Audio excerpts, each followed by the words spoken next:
ხანდახან ვუყურებ ამ ხედებს და ვფიქრობ, რომ მართლაც არ არის რეალურ ქვეყანაში ვცხოვრობთ. ზოგჯერ გვავიწყდება კიდეც, რამხელა საგანძურის პატრონები ვართ. ქვეყნის, სადაც ყოველი მთა და ყოველი ხეობა თავის უნიკალურ ისტორიას გვიყვება. ახლა ჩვენ რაჭაში ვართ. მხარეში, რომელიც თავისი სიმშვიდითა და სიდიადით ყოველთვის განსაკუთრებულ განწყობაზე გვაყენებს. წინ კი 9 ჯვარისკენ მიმავალი გზა. ეს არ არის უბრალოდ მარშრუტი. ეს არის თავგადასავალი, რომელიც ნაბიჯ-ნაბიჯ გაცილებს ყოველდღიურ რუტინას და მაღლა სუფთა ჰაერზე აღყავხარ. და აი, როცა მწვერვალს მიაღწევთ, თქვენს წინაშე ეს ულამაზესი ეკლესია გადაიშლება. ძნელია სიტყვებით გადმოსცე ეს სიმშვიდე, რასაც აქ გრძნობ.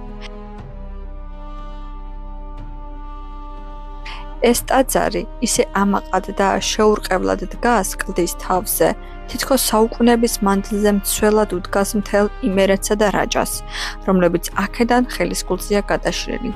ასეთ მომენტებში ხვდები, რომ საქართველო ერთი დიდი ზღაპარია, რომლის აღმოჩენაც არასდროს სრულდება.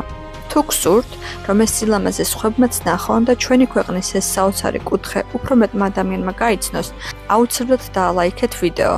თქვენი თითოეული ლაიქი ეხმარება ამ კადრებს გავრცელებაში. დააფასეთ ის, რაც ჩვენს გარშემოა და ხშირად იმოგზაურეთ. გაგვიზიარეთ კომენტარებში თქვენთვის რომელია ყველაზე მისტიკური ადგილი საქართველოში. შევხვდებით შემდეგ თავგადასავალში. არ დაგავიწყდეთ ჩვენი გამოწერა და დალაიქება.